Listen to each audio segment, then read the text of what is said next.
recording, Matt?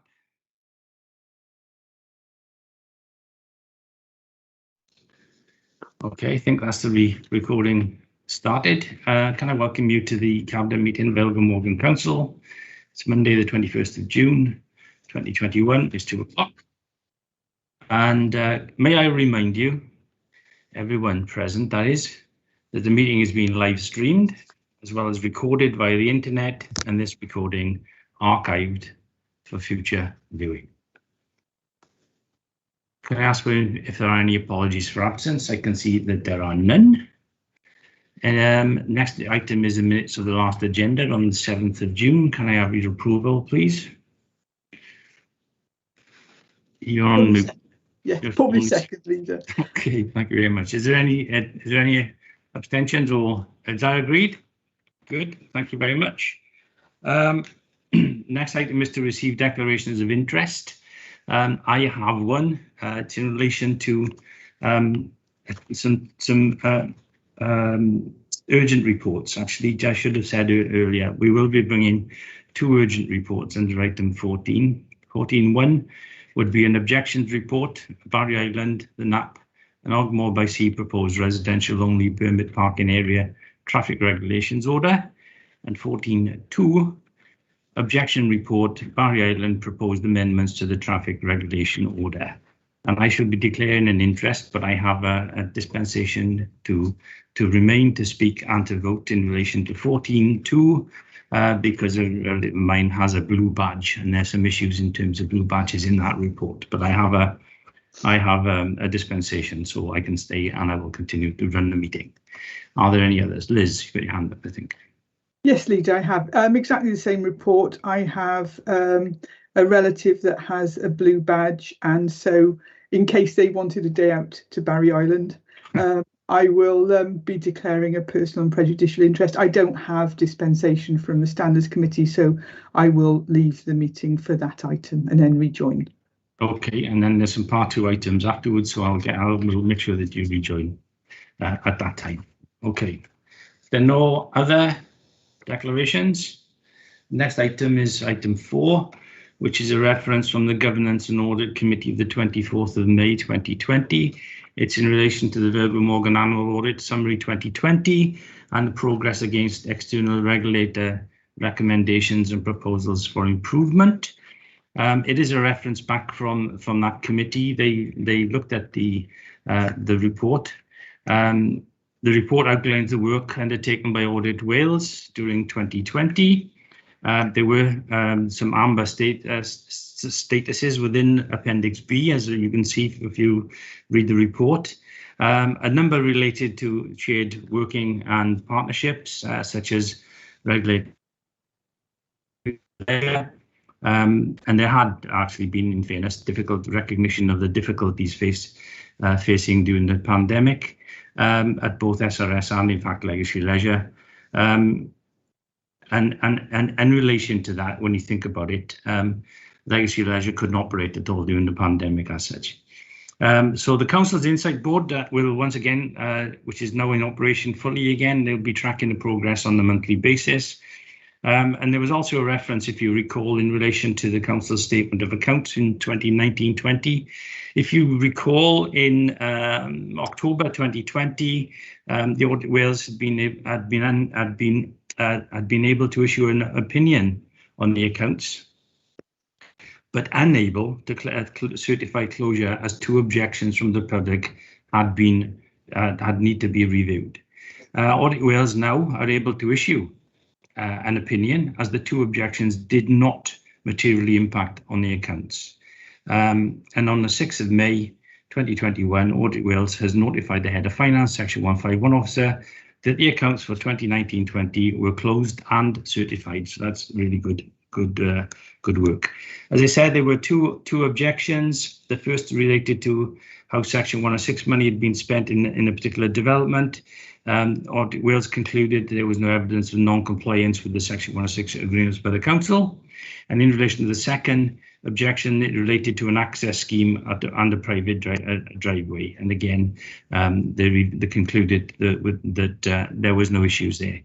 If you look at the bottom of the page, I think you need to read the review being concluded with several recommendations. So I think that actually talks about the report itself rather than the objections as such per se. So in relation to that, there will be a report coming back to Cabinet, particularly in relation to the recommendations which are being addressed and have been addressed in the main, but they will also regard a report regarding the tendering process. The committee, the Governance and Audit Committee, noted the report, and they also noted they noted the recommendations and improvement proposals made by the external auditors as at Appendix B, but they also noted the fact that the work was being carried out. Just to clarify the fact that the annual audit summary 2020, we were generally positive and concluded overall that the Council is meeting its statutory requirements in relation to continuous improvement. Whilst no formal recommendations were made, 11 proposals for improvement were made in relation to specific local reviews. And in fact, that will form part of the report that we will further be getting. I don't really want to see any point in going on any further with this, but consideration that will be given to the Council services to the findings contained within both local and national reports. And again, as I said, they are being tracked and they will be monitored to the Insight Board and reported to Scrutiny, Cabinet and Audit Committee. So we will be having further reports in relation to it. But I think the main point of this is that it was an unqualified report, and it is therefore for noting, as far as I'm concerned, and I concur with the recommendations of the Governance and Audit Committee, that the report be noted, and that we also note that those issues are being addressed, and we will get further report back in due course. Unless anybody wants to raise anything specifically, I think I just simply move those recommendations. But all in all, it is a positive report. And I'll formally second, Leader. Thank you. Clearly, we can't get everything right, but clearly there are some things which we have to address, and we will address those. Okay, in that case, we'll go on to the next item as a reference, Welsh Language Standards Annual Monitoring Report for 2021 to 2021, and that went to the Learning and Culture Scrutiny Committee, if I can say this properly. I think Catherine is going to take this one. Yes, that's great. Thank you, Leader. Yeah, in relation to the reference from Learning and Cultural Scrutiny about Welsh Language Standards Annual Monitoring Report, we note recommendation 1 and recommendation 2 and 3. We obviously are considering and approving the annual Welsh Language Monitoring Report.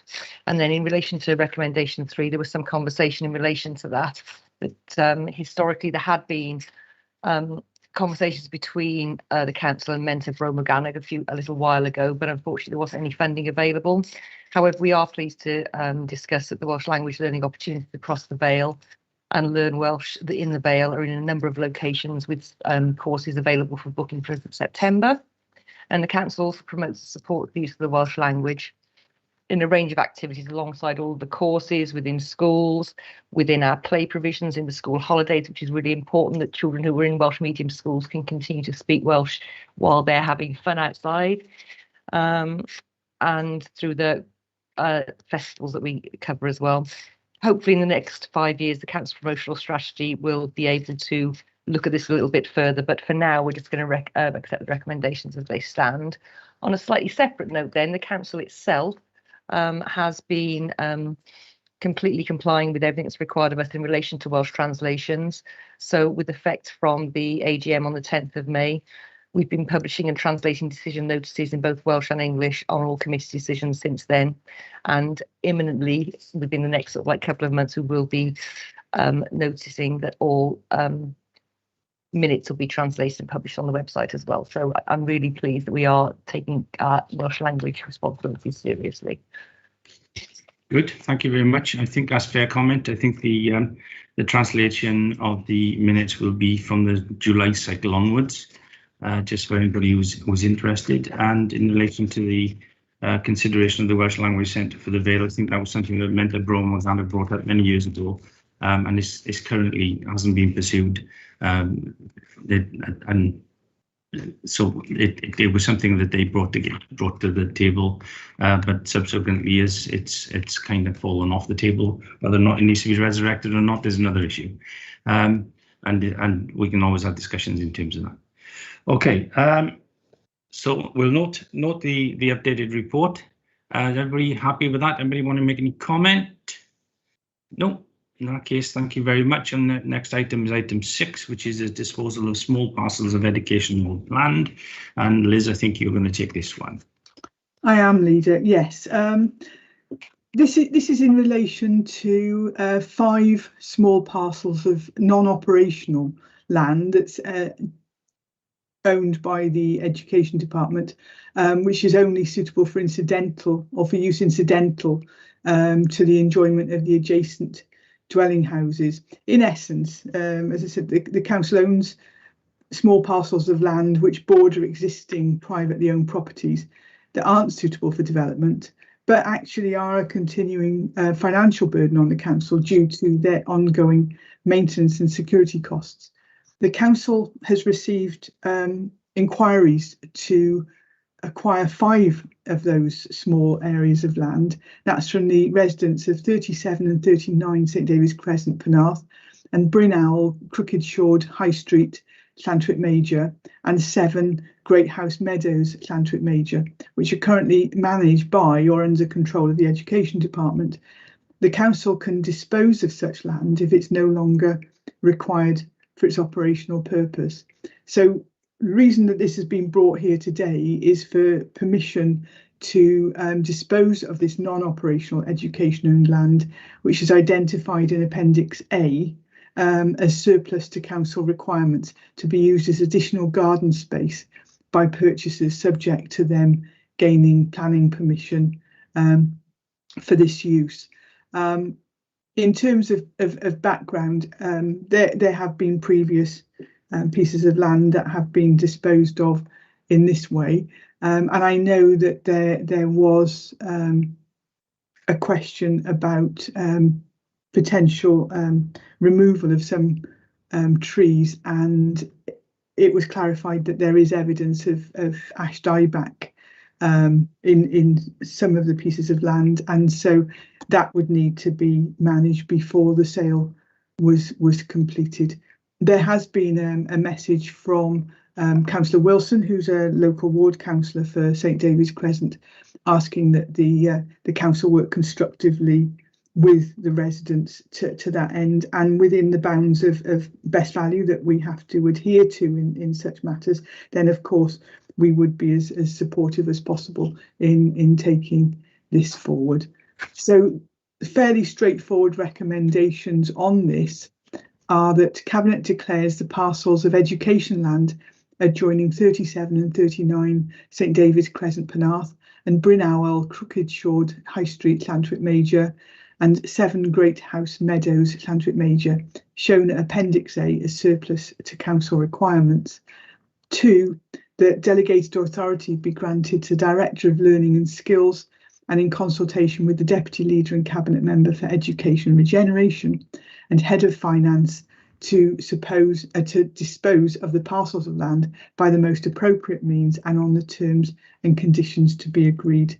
And finally, that the Monitoring Officer, Head of Legal and Democratic Services, be authorised to prepare, complete and execute the required legal documentation in order to formalise the disposals. So I would then therefore move.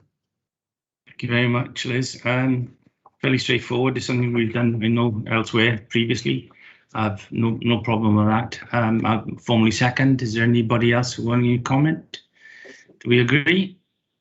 Yes. I think Ben might want to come in. Sorry, Ben. Sorry. That's okay. I was you stormed ahead with seconding. I was going to do so as well, but that's absolutely fine. I was just going to say you can do it if you want. So. It all seems fairly standard, and this follows exactly the same principles we've done previously, and I think it's fairly normal to have these sorts of delegations of responsibility and values associated with it, and so totally support this policy, this paper. Good. Okay, and you can formally second instead of me. I don't care. That's fine. Okay, everybody agreed? Okay. Good. Okay. And next item is item 7, which is housing and building services, responsive repairs, maintenance, voids, Welsh quality housing standards, and small project framework. A big mouthful, but it's a simple process, really. Margaret. You're on mute, Margaret. I'll be sorry. It is a special report because this will make life easier for housing, for their repairs. I have to say that it will reduce the need for smaller individuals keep coming back and putting their contracts in, and it will improve the officers' time to delegate to other workers to get on with the work that needs to be done in our properties. It's just not the work that some of our residents refused in the beginning for the kitchens and the bathrooms, but now they've come back and said they would like it done, so this will help us. So the introduction of these contracts will help us. We are thinking of it is supposed to split the framework into 3 lots. Yeah. With 1 lot and lot 2 covering response repairs and maintenance. Lot 1 will seek to appoint 3 contractors to make sure they get it all in right and make sure we can move forward with it. And the other ones will be down for the Vale, and we need to get on with this because of the people now that's come back and our regular maintenance of our properties to keep improving for our tenants. It's most important. And there's 3 recommendations, and you can read them there. The most important is the Cabinet delegates authorities to the Director of Environment and Housing Services and the Head of Finance with the Cabinet Member for Housing and Building Services to accept the most advanced tender bids for each framework lot and award this framework in accordance with the Cabinet's contract standing orders. And the Cabinet delegates authority to the Monitoring Officer, Head of Legal and Democratic Services. Good. And, so I ask your, please, can you support me? So you're asking our authority to go through Sell to Wales. There's also there's a lot 3 will also seek to appoint 2 contractors to cover voids, WHQS and small projects, which is good. And the other thing is just for people to be aware that somebody can't have all of them, because it's all interested parties can bid for 1 to 2 or all 3 lots. Yeah, but that's correct. But they can only have a maximum of 2 lots, which means we have lots of flexibility built into this too. It's good. It's excellent idea. We've got them on board. We can use them whenever we need to use them. And as you say, many people have now changed their minds in terms of bathrooms, kitchens, etc. once they've seen what we've done previously. So we have to pick up where we left off of those WHQS ones who didn't want to work then. That's fine, Margaret. It's good.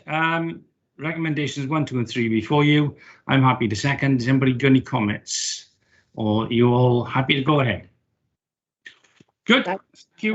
We'll move to item 8, which is leisure management contract extension, and is to consider the options to extend the management contracts between Parkwood Leisure and the council. And I think, Catherine, you're picking this one up, please. Yes, when I get off mute, I will. Okay, so I'm bringing this to Cabinet today in relation to the contract extension for our leisure providers. As a brief summary, because we have a part 2 with this as well, so I'll go through this partially now, and then again when we go through into part 2. Yeah. So from council's point of view, the leisure management contract was given in 2012 for 10 years with a possibility to extend by 5. And the 5-year extension had been agreed just prior to the COVID-19 pandemic. Further discussions have taken place in the time remaining on the original contract. It is limited now, and we need to put some arrangements in place to guarantee the future of our service. Financial modelling of different options has been available to the council. It's been undertaken, and advice has been sought from our original consultants who advised in 2012. This advice has demonstrated that even with the changes to financial circumstances, the option of extending the contract is by far the best option for the council, and that the longer an extension of 5 years is an optimal commercial approach. So we currently propose that we'll extend the contract by a period of 7 years and 5 months, which allows for the time that Legacy and Parkwood have lost through the pandemic. We'll obviously come on to this in the part 2 where we have commercial information, and the leases of the leisure centre facilities were granted the contract for 15 years from the 2012. It'd be necessary to enter into reversionary leases of the leisure centre facilities to cover the additional 2 years and 5 months. Okay. So, sorry, go on. No, it's okay, carry on. I was just going to say, so basically the Cabinet, just noting this report at this stage, Correct. with a consideration of extending the contract, but the decision whether or to or not will be taken under part 2, having considered all the relevant confidential issues. Absolutely, Lisa, yes. Good, okay. In that case, we're really noting this report and come back to it in part 2. Is that agreed? Yes, please. Good, thank you very much. Next item is again item 9, which is learning and culture, and this is consideration of the responses to the arts consultation and subsequent recommendations. And again, Catherine, it's yours, I think. Thank you very much, Leader. Very exciting today. I'm really pleased to be able to bring this to Cabinet today because we had obviously done some consultation again prior to the COVID pandemic, and understandably most of our team were very busy doing lots and lots of things in relation to education, and we hadn't forgotten about the consultation, but it's just taken a while to pull this together. Also, just to state that clearly the landscape has changed in relation to what we are responsible for now versus what we were responsible for then, and that's all for a benefit of the arts and culture as far as I can see. So this report was prepared following the consultation carried out in February and March 2020, and provides background information on the results of the consultation. The report's requesting that recommendations outlined based on the results and requirements in the arts sector as we come out of the coronavirus restrictions are approved by Cabinet today. In relation to the report itself, obviously I know you've all read it, but just to give you some of the highlights from it. So we did have an extensive consultation and we went all through scrutiny, and I was really grateful that so many members of the public came to scrutiny to talk about it, and we did have quite a large number of responses to this. Personally speaking, I was a little bit disappointed that less young people replied than I'd anticipated, but obviously that's something that we can work on in the future. So moving forward, we will have further engagement in relation to a wider range of services, and we'll seek to establish a broader programme of performance arts across the county to complement the existing gallery exhibitions when restrictions permit. Realistically, I think there is a conversation to be had with arts in relation to some people have a very small span of what art is, when actually it needs to be, I'm going to go bigger and my hands are going to disappear. It needs to be an awful lot more to include more people and more ideas of what they perceive art to be. We also recognise that we need to have our communications team more heavily involved to actually promote a lot more about what we're doing, and that we should develop a recognisable brand of Vale Arts and Culture Service, which then allows us to be able to have more of a platform to encourage more people to get involved. Okay. Bear with me. And then when we did come to scrutiny, the conversation was always around the fact that obviously it would come back to scrutiny again when we actually had the results of the report. And then what we are planning on doing is promoting and aligning lots of it. We'll have like a database of information in relation to all the artists that we know that are in the Vale. So they have one point of contact, which makes it a lot easier for everyone to link in together and to do more work more cohesively. And we have a better forum for collaboration then. Mentioning about the landscape changing, obviously we do now have the pavilion on board, which of course we didn't have historically. So it gives us another venue for the arts, which we didn't have before, which is also established in itself. So I think I'm really pleased to be able to bring the report today. There are some recommendations in the report that the Vale of Glamorgan Arts and Culture Services focus its resources to assist local artists to recover from the impact of the pandemic. The programme exhibits and events be developed between the Arts Central Gallery and the Penarth Pier Pavilion, including implementation of any opportunities for income generation to support sustainability of the venues and their programmes. And in line with the above recommendations, an options appraisal will be developed to evaluate a new operating model for arts and culture services and review the implications for that strategy. Just to add into that then, oh, sorry, Councillor Gray, did you want to come in now? You can wait. Okay. After Just you. to thank you very much. Just to add into that, in relation to some into an email we had from Councillor Johnson, just to advise you that the documentation you'd referred to in your email was only available internally, so I will table the results of the consultation today.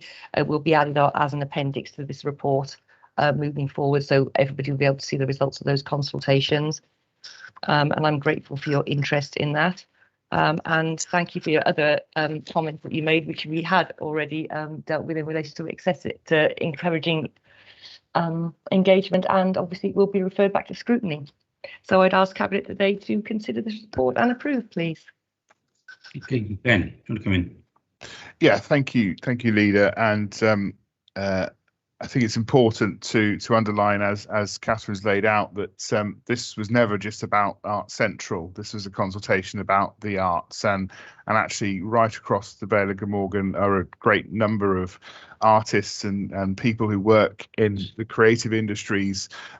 We think of Cardiff as a hub for creative industries, but a lot of people are resident within the Vale, and just as during the pandemic response, we as a council sought to make sure that our events program was spread out and wasn't just centered in one location to try and encourage a number of small events. I think it's encouraging to see this report talk about how we can open up and give that single point of reference, but also support arts right across the county, and referencing two venues in Art Central and the Pier Pavilion is important going forwards. And it's amazing how things have changed since before then. And I think it's only right to underline just how much of an impact COVID-19 has had on the creative industries and individuals working within it. I don't have a direct conflict of interest, but I do have a working background within the theatre industry and as a stage manager, and I know a lot of people have been really severely affected by COVID. And I think if we can have a strategy that seeks to open up and involve as many people in all aspects of the art, and certainly, as Councillor McCaffrey talked about, not just seeing it as a singular point. I know we talked about going back to scrutiny with this, and I think if we could add that as a recommendation to it, that would just highlight it. Because I can see the level of support that scrutiny had for having a multifaceted venue at Art Central. I think it's in the report 217. I think there's also a lot of speaking there about how we can continue to engage with people. So I think we just add a recommendation that once we've got a plan around how the pavilion will feature into this and how we're moving forward, that goes back to scrutiny ahead of us receiving that again. And I think it would be important to hear quite regularly about what's going on in the arts going forwards, but that can come separately. I think if we just have a recommendation about referring a future plan and to scrutiny, that'd be great. Thank you. Thank you, Ben. Thank you, Catherine. No, I agree. And if you think about it, last time scrutiny looked at it was before the pandemic. Things have changed dramatically since. If we can get some form of policy together, especially now, again, since we've taken on a pavilion, that's something else is added to the agenda. I'm happy with that, and I think it is a good idea that we send it back to scrutiny when we have something more concrete to discuss, and then we can add to that as well. Anybody else got any comments in relation to that? No, in that case, well, the recommendation as listed, plus the recommendation that Ben's put in that we will send the matter to scrutiny once the project has been progressed. Let's put it that way. So, yeah. Formally seconded as amended. Yeah. Okay, good. Thank you. Okay, in that case, I will go on to agenda item 10, which is the highway maintenance contract emergency and permanent defect repairs. And I'll come to Peter for that one, please. Thank you, Chair. Thank you, colleagues. I think the word emergency is more local government speak than an actual emergency. It's urgent. The report seeks the approval of Cabinet to award a new emergency and permanent highway repair contract, allowing for the highway maintenance team to continue to maintain the adopted highway. And basically all I'm asking you for is support at this stage. The award of the contract is under part 2, and I will elaborate more on that later in this afternoon's meeting. Thank you. Okay, thank you very much. And I'll second that. We're noting the report at the moment and the fact that the contract runs out fairly shortly, so we need to get on with it, and we'll do that under part 2. Okay, good. Next item is item 11, and this Penarth Heights landslip 2016. Again, another part 1 report. Peter. Yes, again, Chair. I think if you most people will expect and understand this as it's a somewhat historic event that occurred back in 2016, and the report is basically explaining a legal settlement agreement that I will be recommending again under part 2. A little bit later. So again, I'm asking the Cabinet to note the contents of this report and consider the more commercially sensitive bit under part 2. Okay, that's fair comment. Everybody happy with that? I'll second that. Good. Next item is item 12, and that's the experimental traffic order 20 mph speed limits. And this is to potentially agree an introduction of experimental 20 mph speed limits in Berthin and Peterston Super Ely. Again, Peter, please. Yes, Chair and colleagues, this is something that gives me huge pleasure because it's something that's quite close to my heart, and it's something that the Welsh Government are experimenting and trialling with a view to it becoming a default speed limit, and therefore the more we can all learn in advance of that, the better it will be.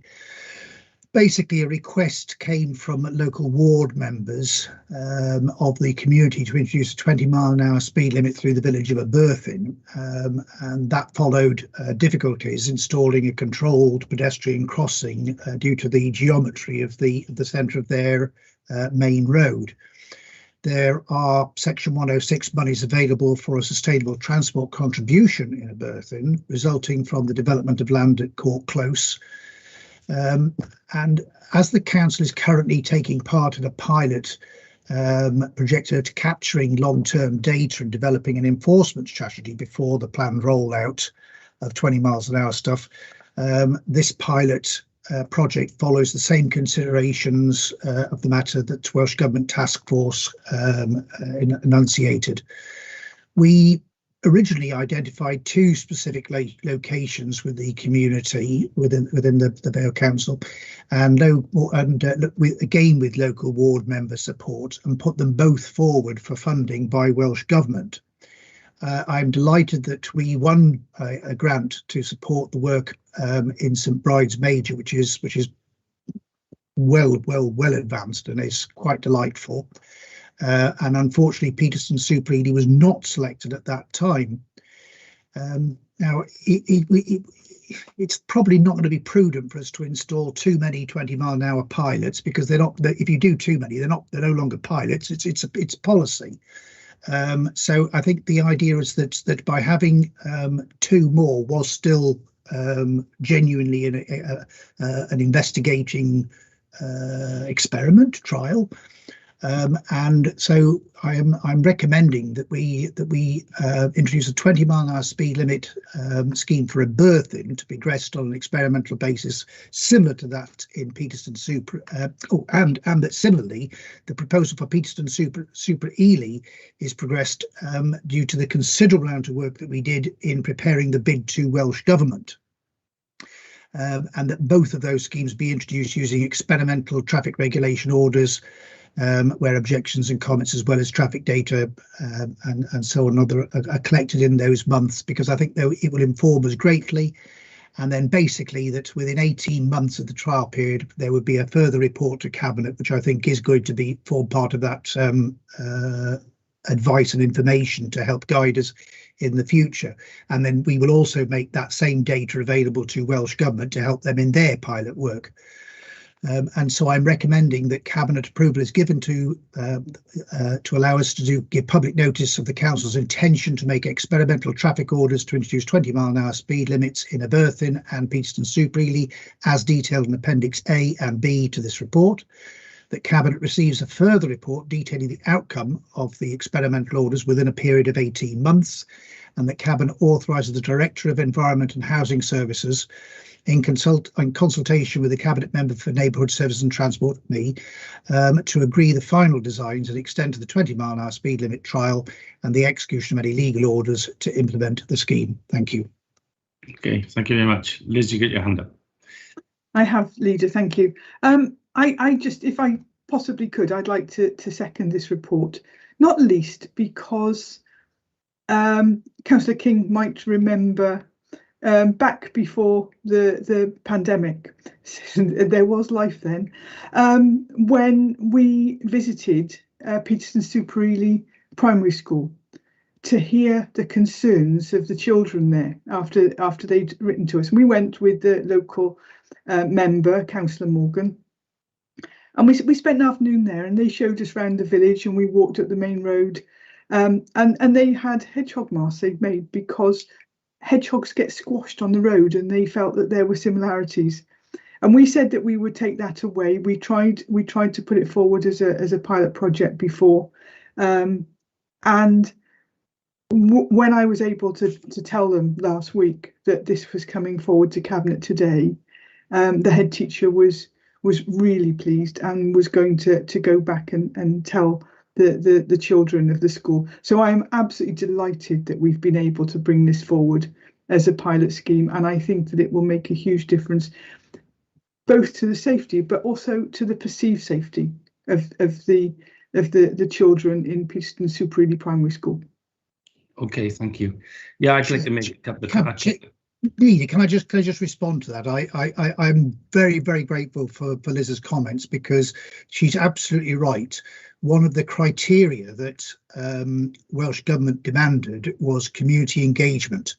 And I really, really believe that Peterston showed at least the same, if not perhaps even more than St Bride's. So I was very, very disappointed when they only supported the one. And the fact that hopefully, if you agree in a few moments' time, we will be able to deliver to Peterston, I shall be so chuffed, because that community was properly engaged, and it seemed such a sadness that they would otherwise have been unsuccessful. So I am very, very grateful to Liz flagging that up. Thank you. Yeah, I'd like to make a comment if I could, because I know that I asked for these reports to come forward, particularly in relation to Peterston, because that had failed the bid. And the consultation, and I know that I'd been in consultation with Councillor Morgan, and he was happy for us to bring this forward too, but more particularly in terms of a birthing, again talking about community spirit, community engagement. I know the area, and if you think about the area, they were looking for a crossing. You cannot put one in there legally. The road is winding, to say the least, in and out of into the village in one area, and it was something I thought was fairly reasonable to do. So we talk to the community, we talk to the local members more particularly. So Councillor Jarvie, Councillor Cox, and Councillor Parker are fully supportive of us putting this forward as an alternative, if you want, for the lack of a crossing. Let's put it that way, because I know that there are two bus stops opposite each other, and I know the children and some elderly people try to cross the road, and they take their life in their hands on some occasions. So I'm really pleased we could go forward with Peterston Super Ely, as we've done all that work before, and I'm really pleased that we're prepared to go forward in the birthing too. And as I said, with the total backing of the local members, which I think is important too.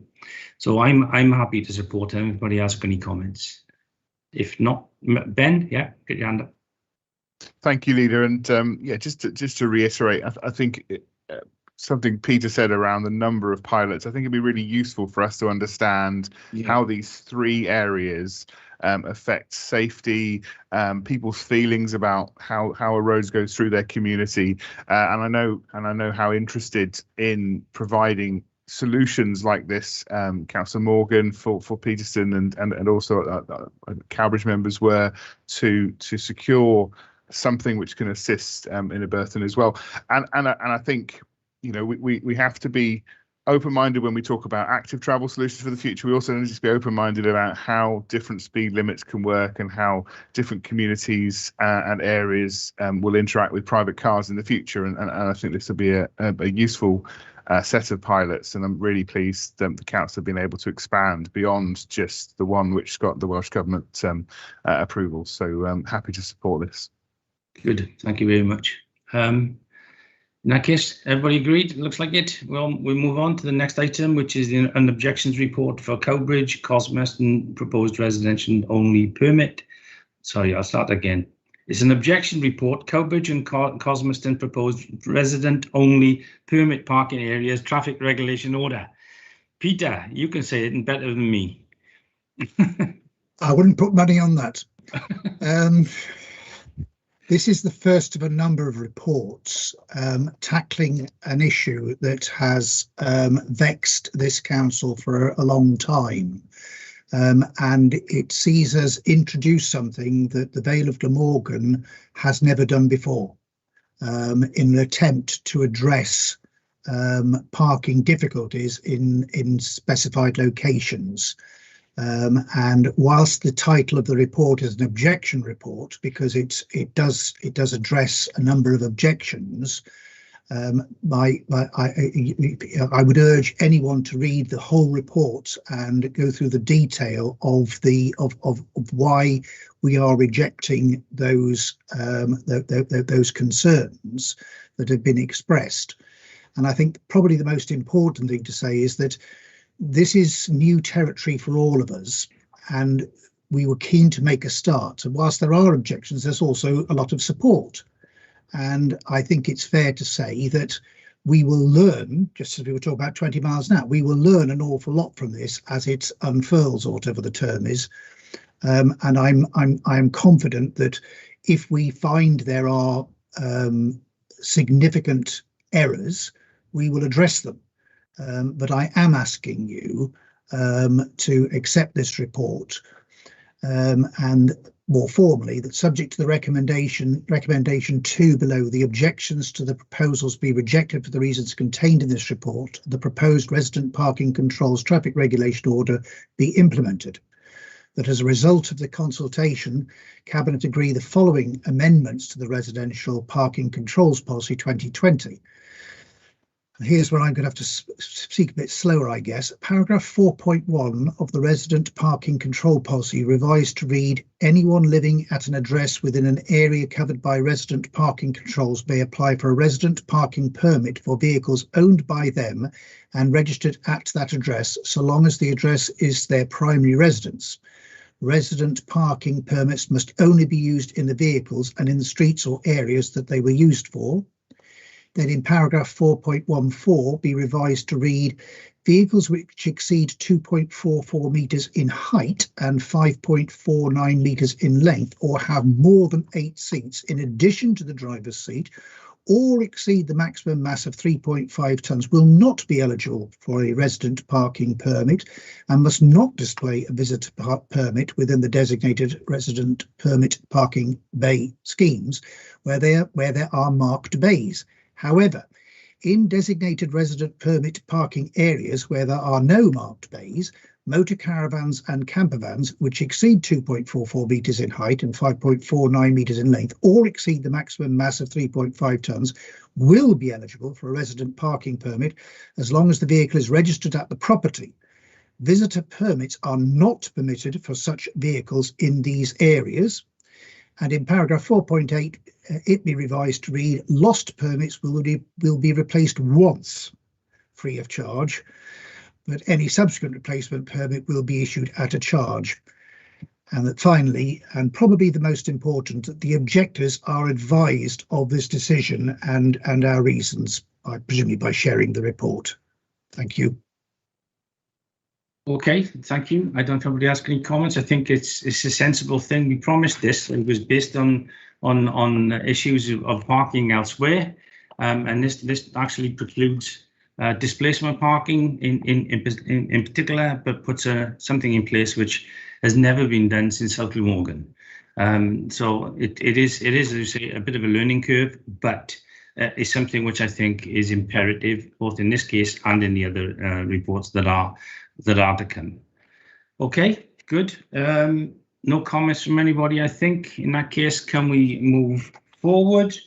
That was item 13. Item 14 is any items that I've declared as urgent under part 1, and I have, as I said at the beginning of this meeting, 14.1 is, and the reason they're brought forward is because we wanted to do a raft of these objection reports in one go. Unfortunately, these two weren't ready for print when we sent the agenda out, but I think it's important that they come today. So the first one is 14 small 1 objection report, Barry Island, the Nap and Ogmore by Sea. I'll just leave, Leader. No, you don't have to leave on this one. I think it's the second one. Oh, right. Just tell me when I leave then. I think. Yeah, but you can leave now if you wish. It's up to you. If you want to be safe, leave now. If you want to be safe, you can leave now. Yeah, okay, she's leaving. Just on the safe side. Because it does talk about Liz has declared an interest in blue badges, and therefore it's probably easier to leave now. This is a proposed resident-only permit parking area traffic regulation order in the same vein as the previous one. Peter, please. Yes, Chair, colleagues, I'm hoping I don't need to repeat too much of what I've already said. The leader's already introduced that there's a number of these areas. It is a matter of regret that these two were a little bit late for publishing SUDA, but it makes eminent sense for them all to go forwards together, because it's nothing is a surprise. We've been talking about this for an awful long time. We've done really quite a lot of formal and informal consultation, and as I said before, this is an informed judgment as to how we can better manage things, but there have been objections. We have been through the objections. I would encourage anyone who's interested to read the comprehensive response to each of those objections. But nonetheless, as with the previous report, I am recommending that the objections to the proposals be rejected for the reasons contained in this report, and the proposed resident parking controls traffic regulation order be implemented at Barry Island, the Nap, and Ogmore by Sea as detailed in the plans attached at Appendix A. And as with the previous report, that the persons who made representations to the proposals are advised of this decision, I'm sure, by sharing this report. Thank you.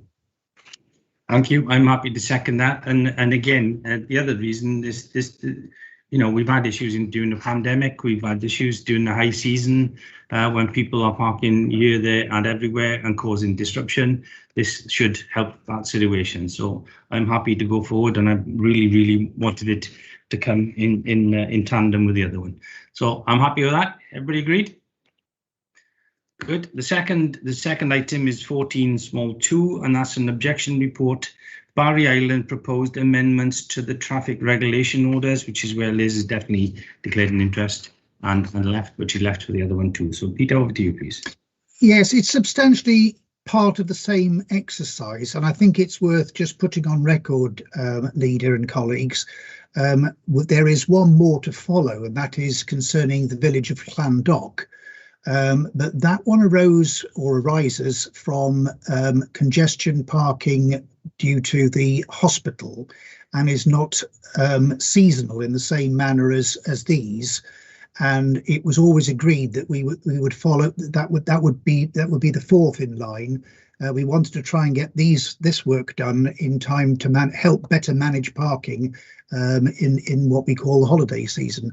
Otherwise, it's substantially the same as everything else I've already said, and the recommendation is that the Cabinet reject the objection to the proposal for the reasons contained in the report, and the proposed amendment to traffic regulations order be implemented, and that the objector is advised of this decision. Good, thank you. I agree. And again, in tandem with some of these reports, we have another report to come in terms of possible Clearway report further to which would enhance some of the reports we've just agreed. So no further ado. Everybody agreed? Yes. In that case, I don't have any other items under part 1, but I do under part 2. We have items, as you heard earlier, discussions under part 2 of the agenda, which follow on from the earlier reports on today's agenda. As they are matters which are considered confidential for particular reasons, we will need to move into private session, where confidential matters can be discussed under part 2. Therefore, I will ask the Cabinet Officer to stop the recording of this open session and ensure that no member... Part 2, Leader. Sorry? I'll move part 2. Yeah, I haven't got there yet. Yeah, therefore, I'll ask the Cabinet Officer to stop the recording of this open session and ensure that no members of the public are present after this juncture, and only allow the relevant parties to remain to hear the details of the items to be discussed. Following the meeting, the outcome of the Part 2 discussions will be formally captured as part of the minutes of the meeting, advising all parties of the final decisions of the Cabinet for this and these items. And as I say, I'm going to move Part 2. Thank you, Margaret, for seconding that. So we'll go into the Part 2.